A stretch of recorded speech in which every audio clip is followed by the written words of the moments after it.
Hi, everyone. Welcome. It's wonderful to have you. I'll just do a welcome to those who are watching from home. My name is Marissa Wolf. I'm the artistic director at Portland Center Stage, and we're thrilled to have you join us tonight. We have this incredible group of amazing artists who I'm going to introduce here in a moment, and we're going to just dig in to musicals, musical theater, reinventing it, breaking it open, curling up inside it, all of the things. So I'm just going to give a little intro to some of my favorite artists who are with us tonight. And I'm going by alphabetical last name. So William Carlos Angulo, last seen at PCS as the choreographer for In the Heights. William's an arts educator, a director, choreographer, and playwright. And his directing and choreography credits include at the Public Theater, the Goodman Theater, Steppenwolf, Ars Nova, Chicago Shakes, Seattle Rep, PCS, and the Court Theater, and more. So welcome, William. Thank you so much. So good to be here. And then we have Melissa Crespo, who is a writer, producer, and director. And I should start with where folks are in relation to PCS. Last seen at Portland Center Stage directing Native Gardens in the end of the 18-19 season. As a director, Melissa has developed work at Labyrinth Theater Company, New Dramatists, The Lark, and theaters around the country. And as a playwright, Melissa co-wrote Egress with Sarah Soltwick. She's currently the editor for Three Views on Theater, which is an awesome new online theater journal conceived by the Lilies. Welcome, Melissa. Thank you. Isaac Lamb is next up, and you may have caught Isaac in various different PCS shows, including most recently Miss Bennett Christmas at Pemberley as Darcy, and previous to that, multiple years in, I shouldn't say multiple years in Twister Dickens. Just one. Just one, if you were lucky enough to catch that one. A very faded one. Yeah, it was great. Isaac is an actor and director who's also worked with companies in the Portland region, including Third Rail, Artist Repertory Theater, Portland Playhouse, Coco Productions, Pete, and Broadway Rose, among many others. Special shout out, which we'll circle back to, Isaac is directing Music Man at Third Rail Rep this fall, which is super exciting. So hi, Isaac, welcome. Hi. And last but definitely not least is the one and only Chip Miller, who is the Associate Artistic Director at Portland Center Stage. And they have developed work at the William Inge Theater Festival, NYU, Steinhardt's New Plays for Young Audiences, Orlando Shakes Play Fest, Midwest Dramatist Center, and Kansas City Rep. And upcoming at, I don't know if it's announced, but upcoming at a fancy festival in your screen one day soon. Welcome, Chip. Hi. Hi. Thank you all for being here. So feel free to write comments in the chat, friends from at home. We'd love to hear from you as we go. And Betsy, awesome to have you here. Thank you for being with us. So, okay.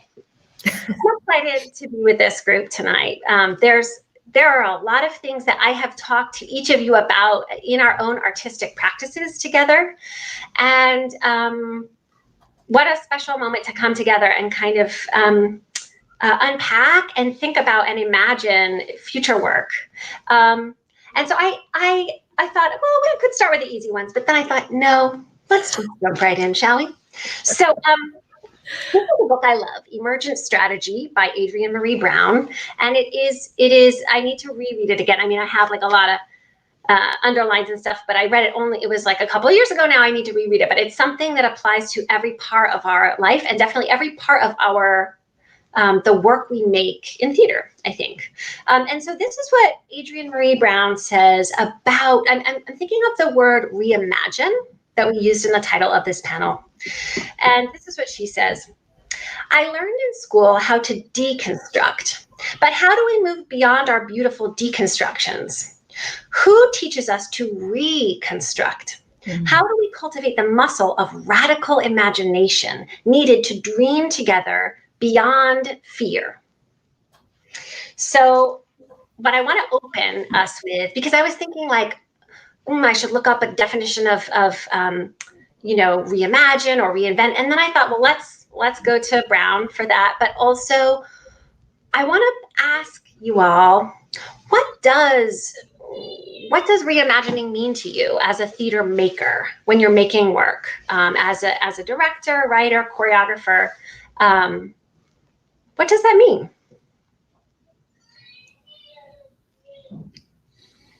I can try first.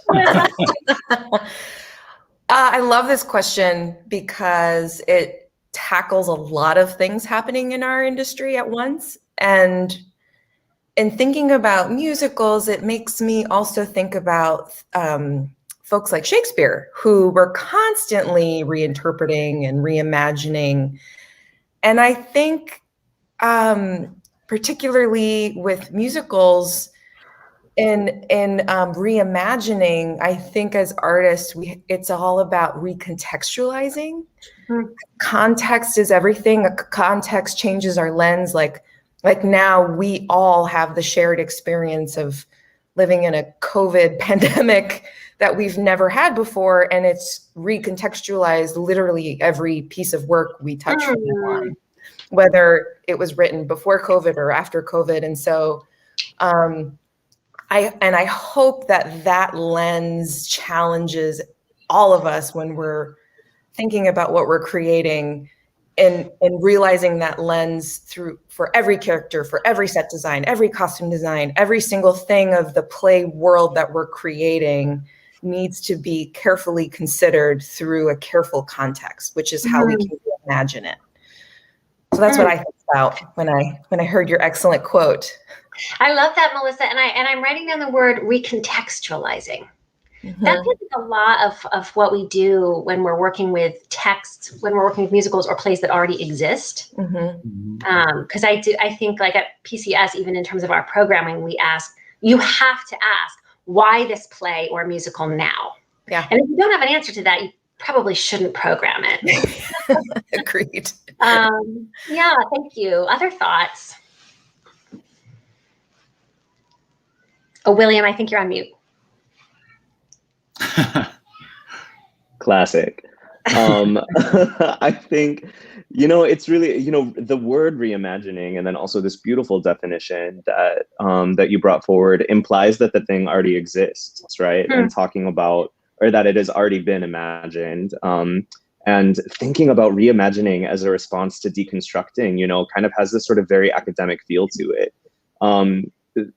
Since we're talking about reviving musicals specifically in this conversation, which is like, a lot of my work, if you're working in musicals, especially in regional theaters, typically you're doing regional premieres and revivals, and when I'm asked to do that work, I am one of those people that has to go deep into my creative process before I even reference what was originally done.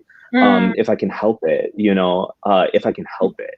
And like really actively stay away from whatever it was that ultimately made it to the stage originally, so that I can come to it my own way.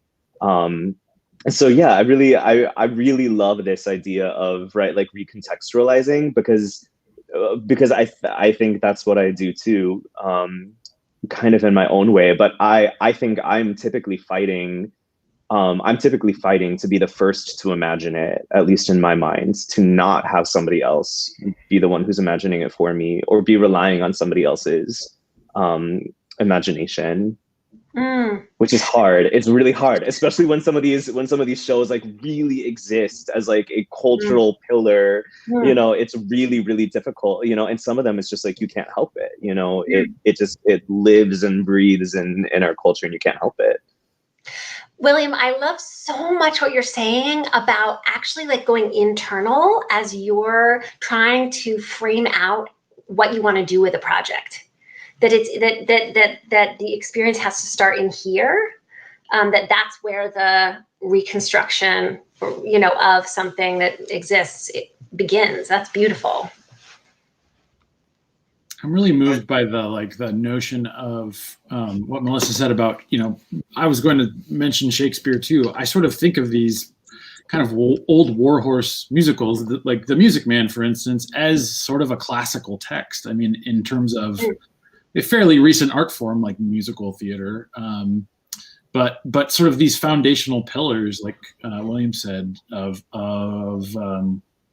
pop culture in a way, and shows that are going to continue to be seen, right? And whether that's in a high school setting or a college setting, it's like the Music Man's going to keep getting produced. People are going to still do The Merchant of Venice, and I was talking with a friend recently, another theater director, who, we were really sort of reminiscing on this thought that, like, the performing arts, theater in particular, is one of these art forms that uniquely continues to revisit the same text over and over and over and over again, and that the context surrounding those texts shift as time marches on. And in that conversation, it was about we were thinking about Antigone, and sort of when Antigone was written, Creon was the hero of that show, and that has really shifted and changed over time, and rightly so. But that there is a part of what the theater does is revisit itself, or maybe part of what we've decided theater does is to revisit itself again and again. So when I think about reimagining one of these old pieces, I don't have anything new to say about the old Music Man. It sort of was the old Music Man, and if I can't find an in for it that is personal to me, or that feels relevant to now, then I don't really feel like I have a reason to exist in that project somewhere. And so it feels like the contextualization is the important element in order to make it a relevant work for myself as an artist. I love that. That's beautiful. It's so interesting. I didn't know that Creon was supposed to be the hero. I've never heard that before. Yeah, well, I mean, I don't know if he was supposed to be the hero, but he was the protagonist, sort of the Grecian society around, I don't want to say obedience, but servitude to the government or to the greater good. The cultural movement behind that at the time that it was written was really that was a tale about serving the greater good rather than your own personal need. And that over time, the story around those classical Greek texts, all of them have changed as the civics and the socio-political culture around them changes. That's super interesting, Isaac. I love that. From Creon to Antigone. I know. There's our panel discussion subtitle. Yeah. Exactly. And I'd also like to see Antigone the Musical. Chip, what do you want to offer? I guess just that, for me, I think reimagining the musical is the only way we have an into a musical, because it's a medium that we don't, at least for me growing up, like, I listened to cast recordings, and that was my into musical theater was, I can just close my eyes and see it in my head, and that I just have the voices carrying for me, and that so much of it was always saying, well, I don't have the visual. I can't go to New York and see this play. So instead I'm going to listen to this cast recording, and I'm going to imagine how it's going to happen. And so I think that, to me, inherent in it is a musical theater in its form is like, yes, we have the musical, but then what is the conduit for people to get to musical theater? It's often like that one song that then is recorded by 600 people who have every different rendition of it. Like, the difference between Liza Minnelli and Frank Sinatra doing New York, New York is huge. And yet they're both reimaginings of songs from a musical. And so the way in which our into it is this constant reimagining, whether it's just one song or the whole thing, who can play what role, we are constantly having to reimagine it because it can't be the same every time, because it's I love that. That's really beautiful. And also, I hear the resonance in what each of you are offering, which is that to reimagine and to recontextualize and to reconstruct is endemic to the act of creating, and that's really beautiful. And actually on that, and thank you, Wade, I love this sense high schoolers are busy reimagining musicals, which feels true, like that, what a beautiful sort of purpose and hope for the future, and the sort of brilliant minds of the next generation of theater makers. Chip, you were talking about or many of you have talked about, and Chip, you were talking about sort of finding your way into something. And that makes me want to talk a little bit about, it does make me want to talk about Hedwig, actually. Some folks might have been lucky enough to have already caught you talk about Hedwig, or maybe they read your program note. Did you have a program note? I got away with no program note for that. In my heart, you had a program note. No, I feel like, so I have a lot of knowledge of your approach to doing Hedwig and the Angry Inch at PCS in the 1920 season. And I'd love if you could share a little bit about, having to find your way in, and also your initial sort of like, I'm not sure if this is a musical that's right for me. I guess, well, yes, the initial was when you said, I think you should direct this. I said no. And I think part of it is I grew up I've loved musicals my whole life. They are, to me, the greatest American art form. Like I live in musical theater most of the time. And Hedwig had never been the thing that I connected with.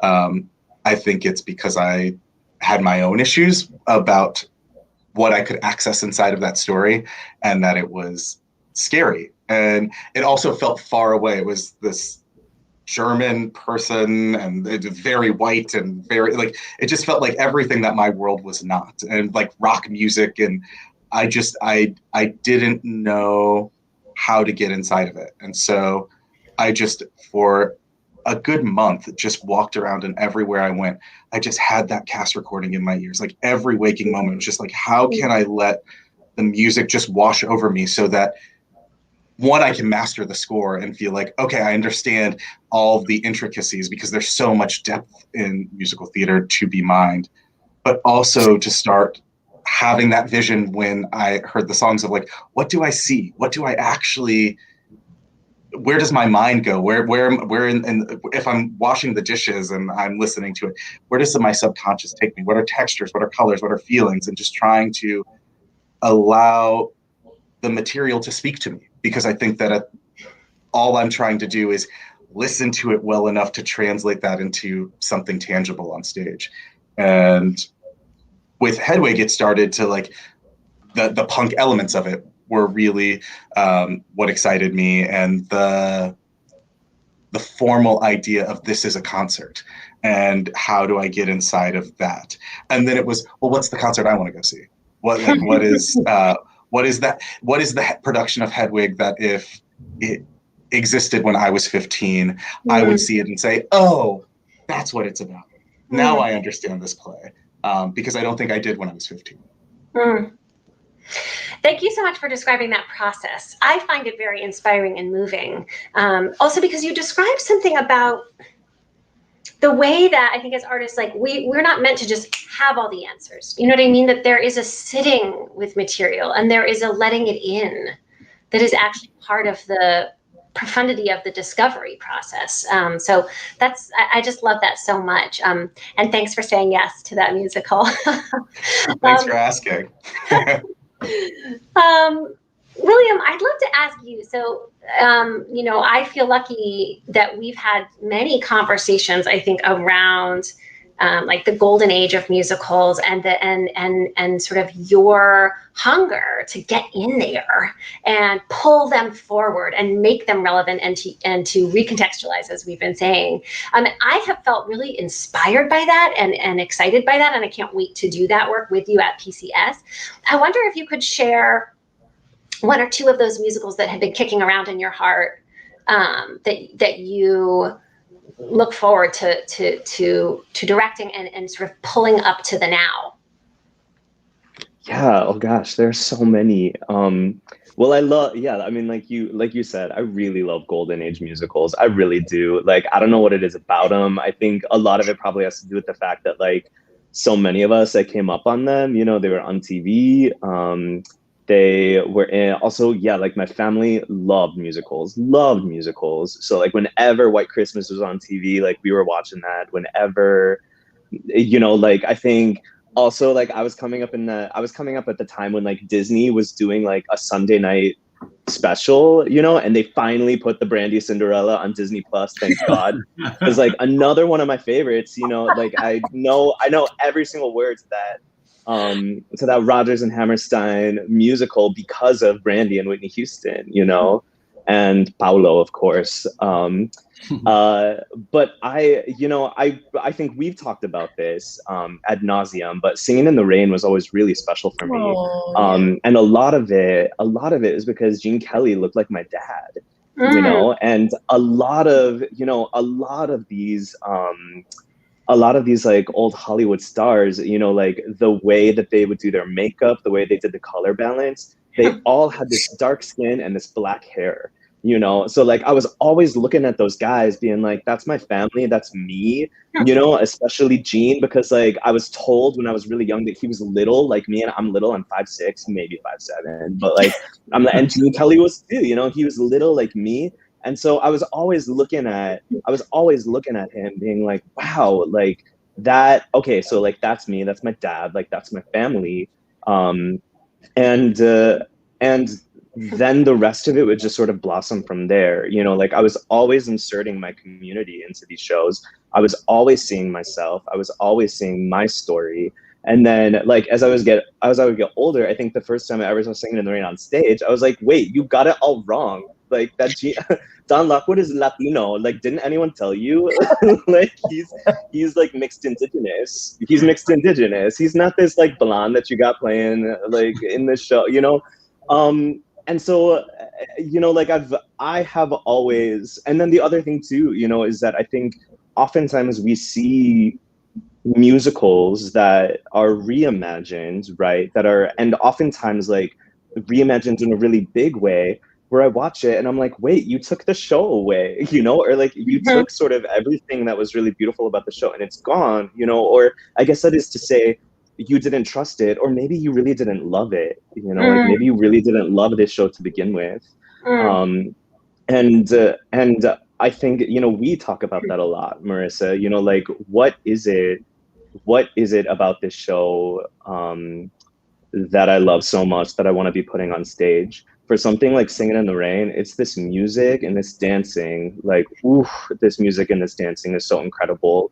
So like, if we're doing that show, it's like, protect that as much as you possibly can. Like, do that all the way times 1,000, unapologetically, like as big and as bold as you possibly can. And then you can get away with like so much, you know? And I think also like, the first time, because like the book for that, I mean, Singing in the Rain is one that like, I got to be careful what I say right now. I would argue never really had like, how do I say this? Never really had like a really reputable stage adaptation of it created, I would say, because you know, I think the stage adaptation as it exists is really mostly just kind of the movie, but put on stage. You know, there's something like 70 or 80 locations. You know, it's very much sort of like a movie musical that's just sort of been put on stage, at least in its current iteration. And when I went back to read it, you know, fairly recently, like within the past couple of years, I was like, wow, like this musical is all about change. Like this musical is all about how does this community collectively change together? How do we all embrace change? Like how do we move forward into this brave, scary new world? How do we, what is it that we take with us and what is it that we leave behind? And suddenly was like, oh my gosh, like I know exactly what to do. I know exactly what to do with this show. I don't know. I feel like I could talk about it forever and ever, but like, I love that. William, it's so much of what you say resonates so deeply. And Camila Bush, who's on the PCS staff, also shouts out the inserting my community idea that you share. And I really also love the way that you highlight both yourself in it, which I want to circle back to as for all of us in a bit, but also your word trust, like actually trusting what is there that is spectacular, and then you know, sort of breathing into that, letting that be your foundation is really powerful. And I've also had that experience that you describe. Actually, interestingly, in Shakespeare, where I feel sometimes really disappointed, where I feel like something was flatlined or railroaded, particularly, and Camila and I have talked about this, and she's watching. I feel like I've seen a lot of productions where like the richness of sexuality and homoeroticism is like flatlined, and I'm like, I'm done with this show. This is so boring. Why did you not allow what's there to be there? So thank you. And then I want to take a question that Mickey Silvatella is asking us, and apply it to a question that I had for Isaac. So Mickey's asking, how do you balance a reimagining, which is vital, with the expectations of an audience who's expecting the original? And I want to ask Isaac to share a little bit about your vision for The Music Man, because it's so, it seems like it's so beautiful and specific. And I know you had workshopped it a couple years ago, and now you're going to be doing it in the fall. So what is that? I mean, certainly talk about where you're heading with it, but also how do you balance that? Yeah, I mean, I think it's, for me at least, it starts with your personal relationship. I mean, I hear this with like hearing William talk about his relationship to these pieces. Music Man was the same for me. I grew up in a very musical family. We were like everybody come in here, like huge Irish Catholic family. Everybody get into the living room around the piano drunk and sing a bunch of songs together.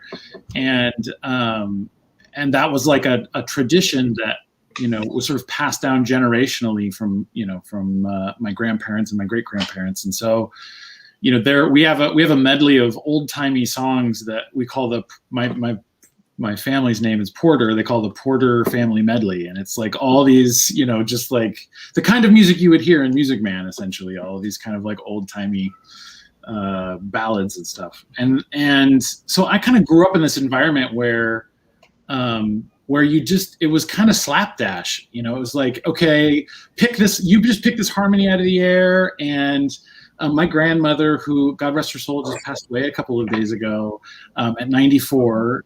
But she every year at Christmas would put on a play with the kid, like all the grandkids, and it would either be like a play about generosity, or be a play from the story of the Nativity, or be just be like some version. And she would oftentimes write it herself, and it was literally like, grab a sheet out of the closet and wrap it around your head, and now you're a shepherd, and and it was just grab this like stuffed animal bunny, and that's the baby Jesus, and we would just kind of assemble a show out of nothing. And that's like the environment that I grew up in. I used to like dance around on the coffee table and sing along to all the Disney musical soundtracks and make my sisters listen to them. I could perform the entirety of Beauty and the Beast from start to finish. That's like, amazing. I would play all the characters. Of course. Yeah, of course. So I have this like relationship to it that is really personal. That's like all these different voices live inside my head somehow. And that there is very little concern for polish or slickness, or most importantly, I think, verisimilitude. So this idea that only certain people can tell certain stories, and that only only a straight white man can play Harold Hill or Don Lockwood or whatever, is so anathema to my understanding of how the art form even operates. And so I have always been really inspired by this idea of like the theater being this democratic space where you just grab a prop and a hat and you sit in this chair and you play this part and you're just telling a story. So what does it matter who you are and what you look like? You're going to tell this story today. And I was really moved by that, seeing when I started to see pieces that were sort of performed in that way, and that kind of paring down or stripping away the gloss from the musical, which I also love. I have a great fondness for the big musicals, but there's an invitation then to the community and to the audience to participate in that storytelling. And that really served my like concept for The Music Man. And it really kind of like the spark for that was reading Meredith Willson's autobiography about how he got The Music Man produced, which is, if people haven't read it, it's such a fun, quick read. And it's, his trademark humor is in there. but it's really just he and his wife Rinny went from living room to living room, playing the show from start to finish and playing all the characters themselves, and it was very much like, sounded like my grandmother's living room. So I thought, wouldn't it be great to see a Music Man that was done that way?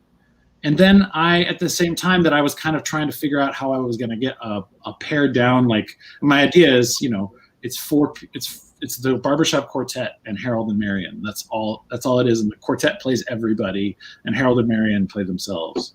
And I was trying to think about like the specifics of that. And at the same time, I had this really unfortunate experience where I was directing a different musical at a children's theater, a musical version of Pete the Cat, which is a very common book. And I just so happened that like the 6 actors who were best for the parts all happened to be women, and I wanted to cast these 6 women. And I was like, they're cats, certainly this isn't going to be a problem. They're playing cats, who cares? And I was actually told I couldn't do that. And that experience was so frustrating to break through this like meaningless verisimilitude idea. Like, why does Pete the Cat have to be played by a boy? Like, that just seems insane to me. And so I was like, I'm gonna do the Music Man, and I'm not gonna do it with any men. So those 2 ideas just collided, and I thought, what a great challenge, and what a like an embracing of the thought that like we're all in this theater together to participate in the telling of this story, and everybody's going to have a part to play, and that includes the audience, because 6 people isn't enough to do the Music Man, so you need the people in the seats to help you. So that's kind of how the concept came together. I think that's fun, man. I can't wait to see it. Yeah, I got to find a less than 20-minute version of telling that story. That's beautiful. No, I appreciate it. And I also like you're adding this element of being told no at one theater makes you make sure that the next production you're only doing because you can say yes to right, and that's beautiful. Thank you so much. And then sort of riding that wave, then Melissa, thinking about the way Isaac's talking a little bit about casting, and that relates to one of the comments that we're getting, and I'd love to hear your reflections on it with your directions of musicals. Malia Tippett is saying, is it possible to reimagine a musical with problematic stereotyping, where the stereotyping is a plot mover? Or I would also say, like, what do you do with the shitty stereotypes embedded in 20th century, musicals in the U.S. And/or, you have worked on some lesser known musicals, and that's interesting to me. So, how do you sort of, how do you grapple with that as a director? Yeah, I love that question. I have to bring it back to my first comment about context. I think every moment we're alive, it's always changing. And I think it's our responsibility to consider that lens of where we are at as individuals, as directors, and then where society is at. And it's our responsibility to figure out where you are and where your community and what your responsibility is to your community. I don't think certain things should be in time capsules. And if they are, maybe they shouldn't be done anymore. That's just my personal feeling. Like, I'm going to be very interested to see what any production of Music Man, how it handles the native, the indigenous folks and how they're portrayed. It's very dicey. That's actually one of the reasons why I wanted to direct it, because I was like, oh, this is a huge problem. So I think that requires an immense amount of research and figuring out what the lens you choose, how it's going to perhaps affect the text, because context always changes meaning. And so that one of the best examples of this that I've seen is Deaf West's production of Spring Awakening on Broadway. That the way they took non-hearing people and completely reinvented the story and deepened the innocence of these young people in their figuring out you know, puberty. It was beautiful. And I think it was a perfect display of the way that you can take an opportunity like how to create a play or a musical or a story and make it relevant. It furthered, it made it feel like a new work, which I challenge all of us to think about anything we touch, whether it was written in like Euripides wrote it or whether we're writing it like for next year. They should all be considered new work. And I think that's the challenge. And that's what we're all talking about. Oh, I love that so much that you're saying like these, you know, that it should be considered new work. Yeah. I think that's a wonderful framework. And you know who told me that? Who? Daniel Fish, Mr. Oklahoma. He was one of my teachers in grad school. And that was one of the main nuggets I took from that class. And when I saw his Oklahoma on Broadway, I was like, oh, I get it. Like, I get what he was saying. Like, it was really not surprising to see him. That's like his brain was that show. Yeah.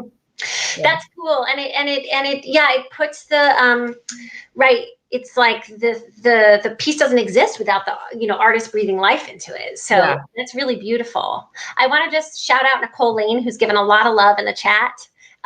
In particular, Nicole, I love what you're saying here. Thank you for advocating for us at FAME and welcoming us as disabled artists, creating art and making theater more welcome for us, especially with Portland Center Stage, to let us audition and make plays and costumes. And Nicole, I know you had a question about the costume design, and you're totally welcome to reach out to us at PCS. Our emails are on the website, and you can email any of us in the artistic department, and we'd love to talk. Jonas put it in the chat because he's amazing. Okay, so yeah, so you know what I'd like to get into a little bit about. Okay, there's two places I want to go here. So I'm going to take a moment to ask you, each of you, where, and you've answered this in different ways, but where have you seen yourself on stage in a musical? And, you know, William, you were talking about that with Gene Kelly before, but I just sort of asked it in an open way because we talk about, I think that in theater, we talk a lot about like the power of seeing ourselves on stage, what that can do to feel seen, to feel visible. And I'd love if folks want to, if there are moments that you want to reflect where you particularly felt that. I thought about this question long and hard because you gave it to us before this. And I honestly can't see myself in musical theater because I was an actor and a musical theater kid. Like I tap danced, I sang, I was in nothing but musicals. And in my adult directing life, I've done a lot of new musicals mostly, but no one's ever really captured my essence. I don't know if that's a good or a bad thing, but I'm going to hold on to that, Melissa, because the next place I want to go has to do with writing musicals and the now. So I really appreciate you sharing that. That's beautiful. Also, hi, Molly Alexander. Thanks for the love. Hi, Ann Moore. Okay. Who else? I mean, William and Chip, I know you both have reflected this with me in different moments. So I'm curious what you might share. I mean, I feel like I'm whenever I go to the theater, whenever, like I always, especially like going to like, so again, I mean, like I didn't think that I was gonna come here and talk about my body all night, but like here we go. You know, like I'm little and I'm thick. You know, like I've got like I don't really like wear suits very well. Do you know what I'm saying? And I grew up a dancer. You know, and when I was in high school, I started like my like intensive sort of ballet training. Which I then, you know, like did, you know, like into my profession, you know, I was a career dancer forever and was always hired because, you know, of my ballet technique. And whenever I would go see dance, I always look for the shortest guy. And I was like, okay, that's my track. Like, now I gotta like focus on him. But I think going, you know, in general, you know, it's like, I agree with Melissa so hard, you know, like and I'll wait until we get to that part of the conversation about how like we got to write a whole new canon for these kids. We got to write a whole new canon. We really do. Because I feel that going to the theater is an exercise in trying to find yourself on stage, and trying to find the people and the things that you connect with. And that act of opening yourself up, right? That act of seeing yourself in someone like Marion Peru, who has nothing to do with me, you know, except that we're both from the Midwest. You know, I'm like you like looking at her and being like, wow, like look at this amazing person who is carrying this whole town on her shoulders and no one knows it. You know, like that for me is what is so transformative about theater. So I mean, like the list is endless. I think the one that I always tell people, right, is like going to see In the Heights. Like I happened to get like a ticket that someone didn't want, and I sat in like the third row and was like blown away by the whole thing, kind of like how everyone like, could not believe I was seeing that on Broadway. And there's this part in Carnaval when the character Carla says, my mom is Dominican Cuban, my dad is from Chile and PR, which means I'm Chile Dominican Rican, but I always say I'm from Queens. And like it was like like crying, like, oh my God, because I was like, wow, like I think oftentimes, you know, like if you're mixed, I don't know, like if in general, if people can't figure you out, you have to come up with like your speech of like how you explain yourself. Like everybody has their elevator pitch of like, oh, like I'm actually this, but I'm also actually this, but mostly I'm this, you know, so that you can kind of help people understand you. And I think that moment, seeing that in the Heights, seeing somebody sort of explain their like complicated background was really, really powerful for me. So probably that one, yeah. That's beautiful. Thank you. And I also love that you picked out a very particular moment that really just hit you. And also this connecting back to, of course, like why we're all in this work, which is it's live. You know, you're 3 rows in, you know, that music is like literally vibrating in your body. That's really powerful. What do you think, Chip? I'm wondering if you're going to name like a Sondheim character or movie. I mean, it's no secret that I love Sondheim, and that I think particularly of like high school aged me as someone who loved musical theater, thought I want to make my life in musical theater, but also I can't sing, or I can't sing the way that you need to be able to sing to have a career in musical theater. And so what I found was that like the way I would find myself in musical theater was in thought patterns, and the way of and I think it's why Sondheim was so appealing to me was, oh, I can go deep inside of this thought and try to intellectualize it. Like, and the goal at the time was like, if I understand it better than anyone else, it doesn't matter that I can't sing it because I can tell the story, and that I can't hide behind like a pretty voice.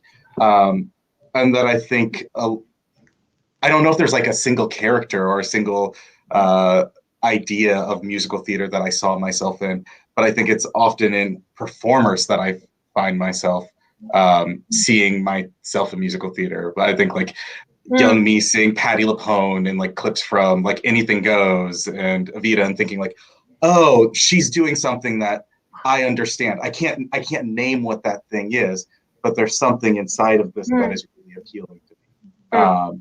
And I think a lot about like William talking about Cinderella, and that like watching that video and having that VHS and having all of those Disney musicals and watching them on repeat, and that there was something in the thrust of that felt compelling, even if it wasn't the thing that was on the page. That's beautiful. Yes, I love this, because I think everything y'all are saying really, it really resonates with me, that it doesn't have to just be one character.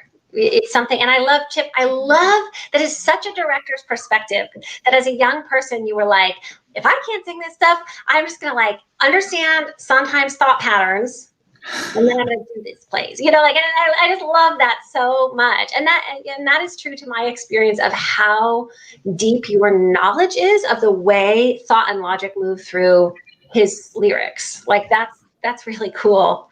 Isaac, you had described, the feeling of seeing that kind of more bare bones aesthetic of theater as resonating for you. Or is there any other like moments in musical theater that you felt like, oh, like it really hit you in your watching life? I feel like I think that I've been drawn to experiences that were more experiential than up there. Like I'm out here watching and it's up there.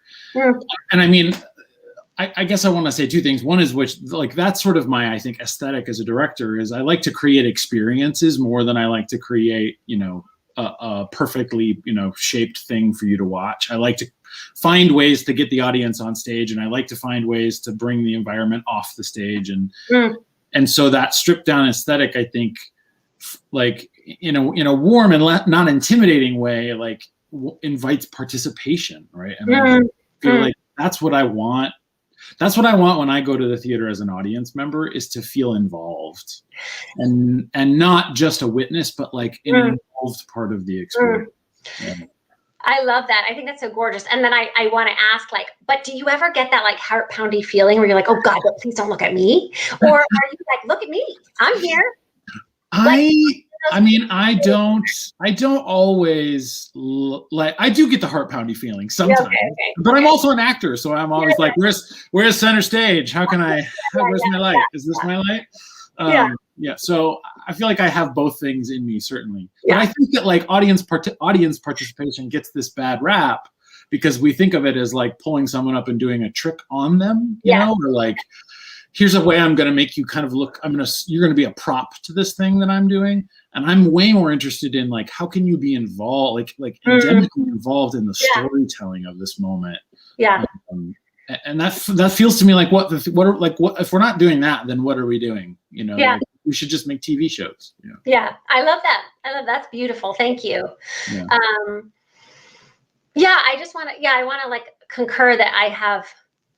Now that I hear you all speak, I think to myself, oh, there's so many moments in musical theater where I suddenly, like, it snaps into focus and I think that's me. And it has to do with the emotion on stage, so for me sometimes, or that just suddenly like I'm going to throw out one a musical that Chip hates, which is the musical Girlfriend. Well, I'm not going to do it. Well, Chip hates it, but here's the thing. It's two boys in high school falling in love, and it's set with like 90s rock music by Matthew Sweet. And I think what it is that when I saw the world premiere at Berkeley Rep many, many years ago, I was in a very vulnerable like breakup place.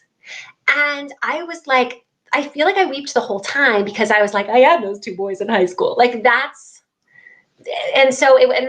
was just an interesting, like when the moments in which it doesn't have to be a one-to-one connection for it to kind of get inside your heart.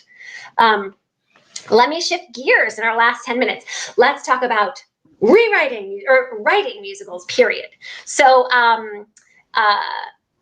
in fact, it's not fully announced, but William might be under a commission at PCS in devising, in a process with two other collaborators in creating a new musical. And Melissa, I know you're also a writer.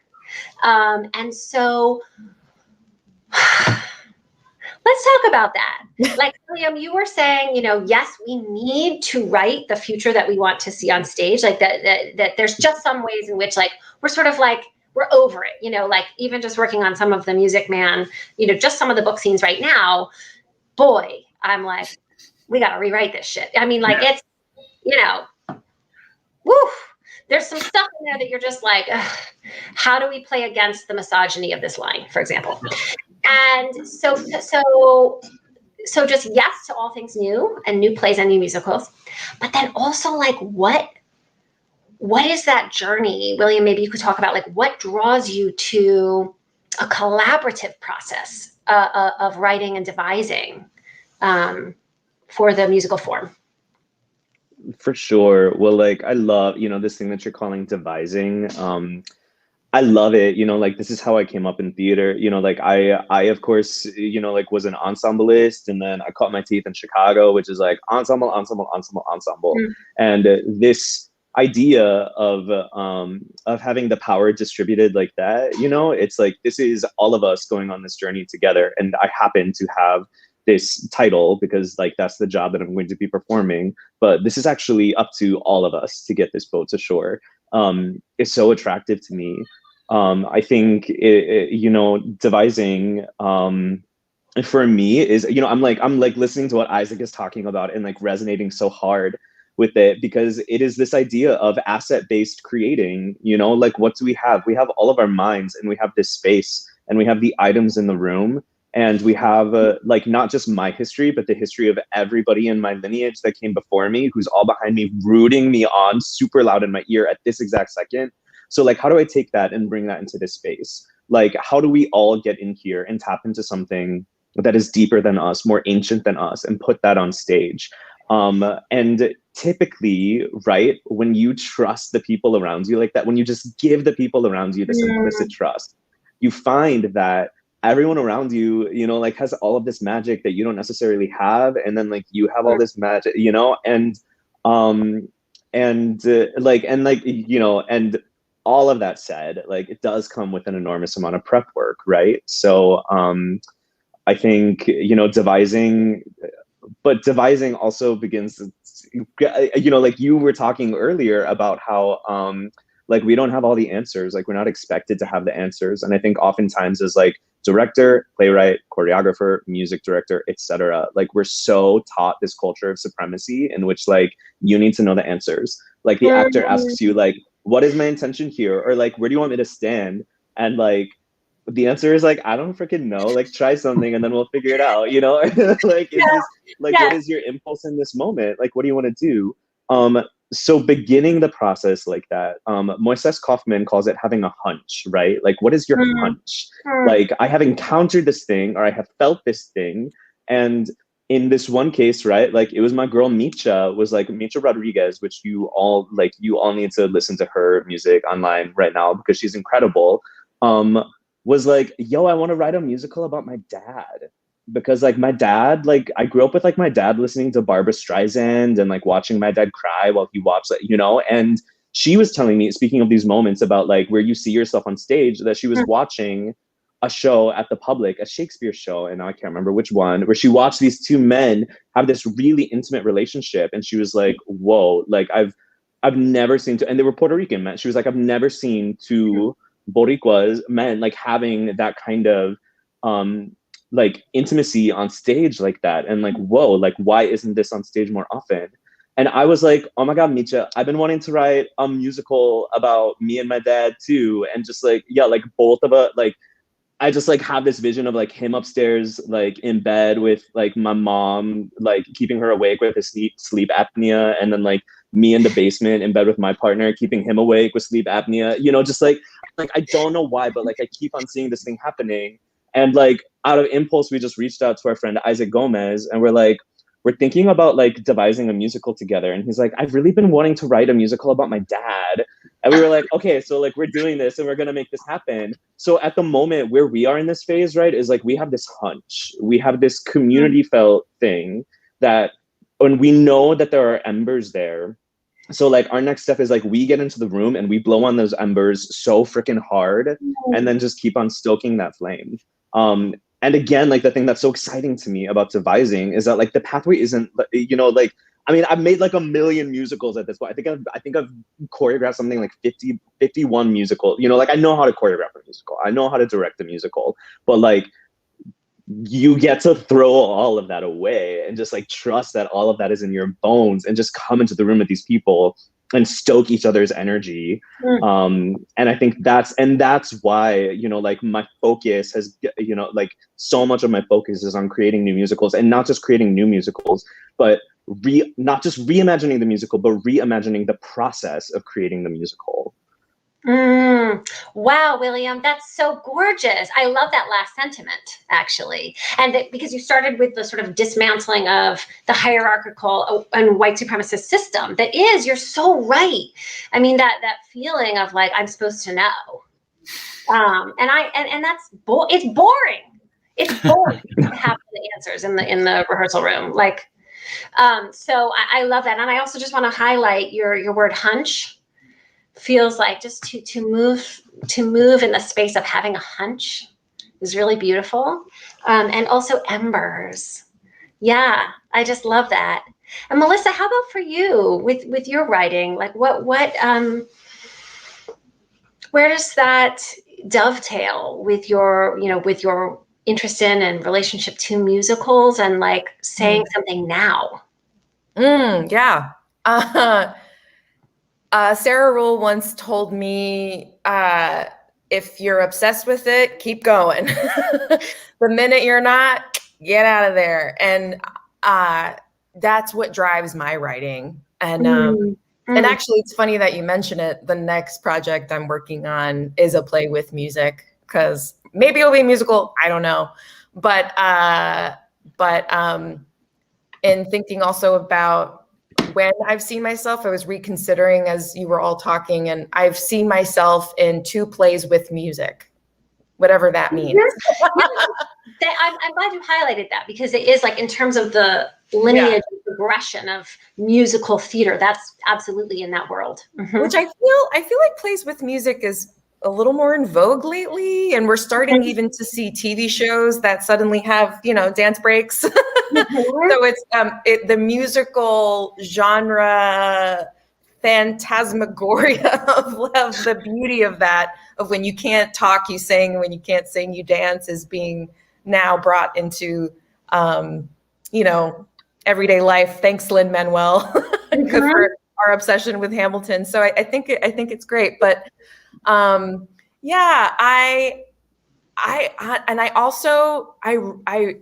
relate. I see myself in drag queens.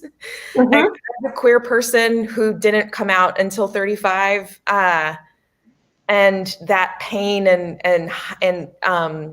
but fabulousness that is transformative.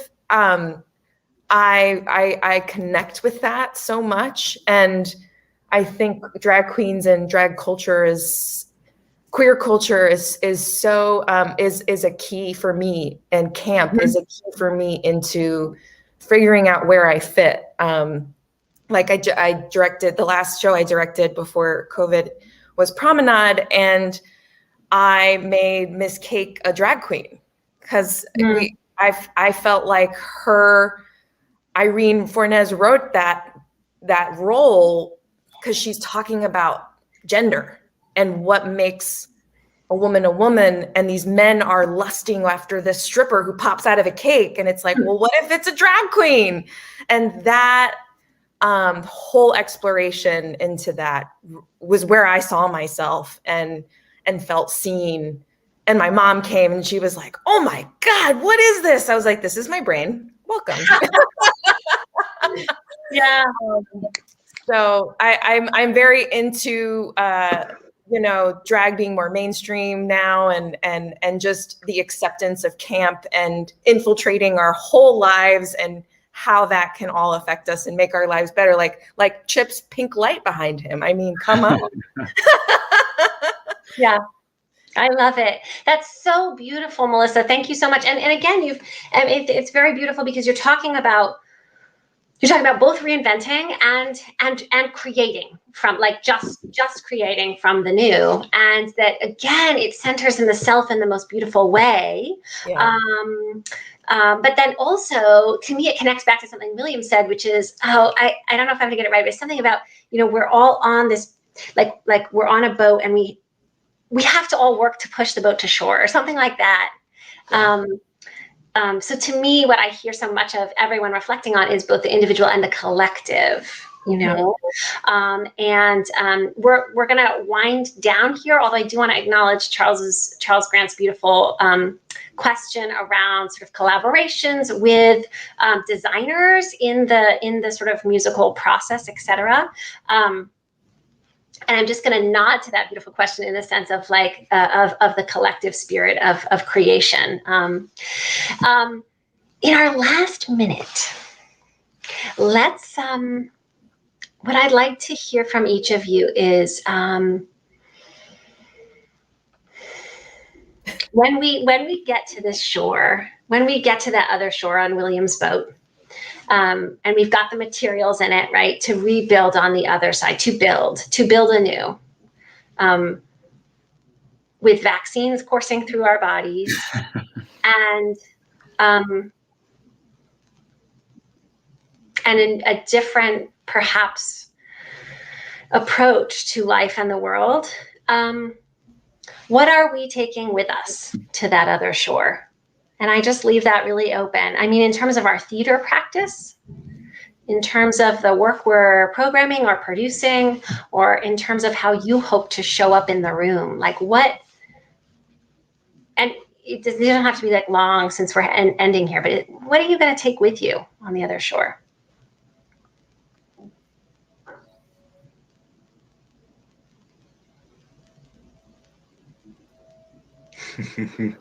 I mean, this comes to mind to me because of reflecting and hearing all the just genius wisdom that you all have to share tonight. But this idea, I love the idea that Melissa was talking about, that everything is new. Let's treat everything like it's new. And that, like, as a white man with an enormous amount of privilege, and who has been represented by all of these stories for so long, and it's very easy to find myself on stage, that I take with me the responsibility and the charge to do my part to re-examine the story of that whiteness that has existed throughout all of that musical theater, and that we don't just leave the examining of that story to, you know, those who are most wronged by that history, but that it actually really is up to myself and white directors and white creators like me to do that work of saying, let's reconsider what we have used as our foundational stories, and re-examine it and discard what it has not served us, and that largely rests on my shoulders. So I hope to be an agent of that going forward. Thanks, Isaac.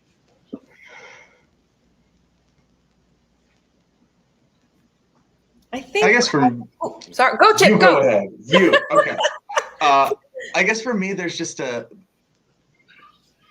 best way I know how to make work is to be in a room where everyone can be honest with each other.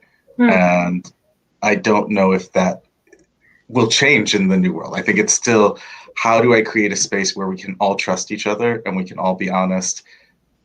Because then we can engage with whatever text we're engaging with. We can approach it with our full, honest hearts, minds, souls. But first we have to trust everyone in the room, because we're going with the metaphor of the boat. We're all getting on the boat together. We all have to do it together. So if we're doing it, we have to trust each other. And so just a constant reminder in making art with other people, how to create a spirit and a space of trust. I love that. Mine is very similar to yours, Chip. Mine is a sense of belonging. I think it's unfortunate it took a pandemic and a pause and civil unrest for people that, you know, look like me, are me, to feel like they finally belong. And I think that is attached to trust, like what Chip is saying. And I think that means that we can just keep making a longer table so that everybody has a seat, no matter who they are, which is what it takes to make good art, you know? So, yeah. I love that, Melissa. Thank you for bringing belonging into this space. Yeah. How about you, William? Yeah, mine, you know, very much in line with Melissa, is like, I'm bringing everyone. I never get tired of hearing other people's stories. I never get tired of hearing other people's histories. I never get tired of like watching people's dreams come true. Like I am perpetually excited and learning from and in deep admiration of like people who are different from me, and yeah, so like my My boat has everyone, all of you. Noah's Everyone. Ark. That's right. That's really beautiful. Thank you, William. And I love that. I think that's perfect. Thank you, each of you, so much for everything you've offered tonight. It's really been a pleasure to spend time with you. I'm my face hurts from grinning because I am filled up by your words and by what you're sharing. And I'm going to take with me so many of these words and ideas, and also this final one of we're bringing everyone. So we'll see you there. Thank you so much, everyone, for watching at home, and thank you for interacting. Shout out to Tony Green. Thank you for being here. Take good care. Bye.